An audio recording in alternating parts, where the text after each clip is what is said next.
안녕하십니까. 반갑습니다. 이번 시간에는 정신분석학적 관점에 대해서 알아보도록 하겠습니다. 저희가 정신분석 이론이라고 하면 크게 이제 두 학자를 이야기할 수 있습니다. 여기 사진에 나오는 프로이드와 그리고 저희가 또 다음 시간에 함께 다룰 에릭슨, 이렇게 크게 두 학자를 볼 수 있는데요. 프로이드가 우선은 먼저 이야기를 했었고 에릭슨은 프로이드의 제자이기 때문에 우리가 프로이드를 먼저 한번 이야기해 보도록 하겠습니다. 자, 프로이드는 이러한 기본 가정을 설정을 하고 있습니다. 굉장히 인간의 어떤 심리적인 부분, 그리고 인간의 발달에 대해서 많은 연구를 했었고요. 그리고 어떤 심리적인 부분에 있어서 또는 정신 분석, 또 사람들의 심리 치료하는 부분들, 가장 어떻게 보면 선구자다라고 볼 수 있고, 아직까지도 정신 분석이나 또는 정신의학 쪽, 심리학 쪽에 지대한 영향력을 미치고 있는 것은 확실한 것 같습니다.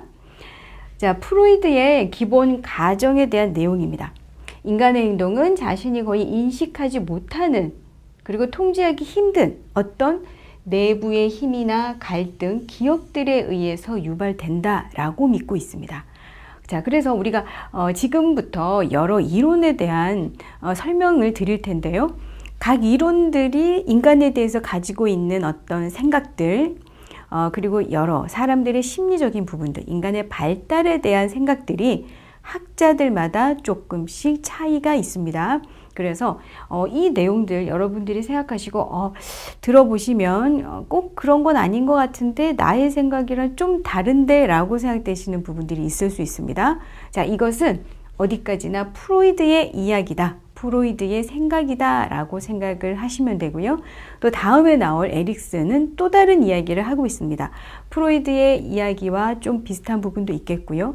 또 좀 다른 부분도 있을 것입니다. 그래서 우리가 이 시간을 통해서 학자들마다 어떠한 인간에 대해서 어떤 생각을 가지고 있었고, 그러한 생각으로 인해서 인간에 대한 발달 단계들 이렇게 설정을 했구나 라고 각각의 특성들을 비교 분석할 수 있으면 될 것이라고 생각합니다.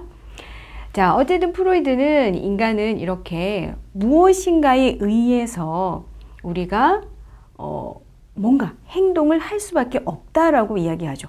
어떻게 보면 인간은 좀 수동적인 존재다. 내가 이전에 경험했었던 여러 가지 기억들, 또 어떠한 내부의 힘, 알 수 없는 어떤 힘에 의해서 우리는 행동할 수밖에 없다라고 생각을 하고 있죠. 어린 시절에 뿌리를 두고 있습니다. 내적 힘은 일생 동안 지속적으로 행동에 영향을 미칩니다. 자, 우리가 어린 시절에 경험했었던 어떤 일들이 이후에 나의 행동에 많은 영향을 미치더라라는 거죠. 그러면 당연히 프로이드는 어린 시절에 경험들이 중요하다라고 생각할 것이고요. 발달 단계 중에서도 어린 시절 생애 초기가 굉장히 중요하다라는 이야기를 할 것이란 예상할 수 있습니다. 자, 일반적으로 프로이드의 그 이론을 우리는 심리성적 이론이다라고 이야기를 합니다. 자, 이 이론에서는요, 고통스러운 경험은 방어기제를 사용해서 전의식이나 무의식으로 감추어 버리기 때문에 기억할 수 없지만 그 문제가 사라진 것이 아니라 계속해서 현재의 행동에 영향을 미치고 있다라고 봅니다. 그래서 아주 예전에 있었던 일들에 대해서 우리가 체면이다 또는 여러 가지 방법들을 통해서 그 옛날의 생각들, 옛날에 있었던 일들을 추적해 나가는 과정들을 이 심리성적 이론을 기본으로 하고 있는 심리치료나 또는 정신치료 같은 부분에서 그런 부분들을 활용을 하고 있죠. 자, 인간 행동의 기본적인 동기는 인간의 행동, 왜 사람은 행동을 하느냐, 왜 이런 행동을 하느냐라는 거죠. 자, 그것은 성적 에너지인 우리가 일반적으로 리비도다라고 이야기를 하는데, 이 리비도에 의해서 사람은 어떤 행동을 하게 될 것이고요. 이 리비도가 어디에 위치하느냐에 따라서 인간의 발달 단계를 규정을 하고 있습니다. 자, 계속 한번 내용을 보면은요. 부모가 생후 초기 몇 년 동안 아동의 리비도를 어떻게 잘 해소시켜 주는지, 그것에 따라서 건강한 인성이 발달할 수도 있고 그렇지 못할 수도 있다라는 거죠.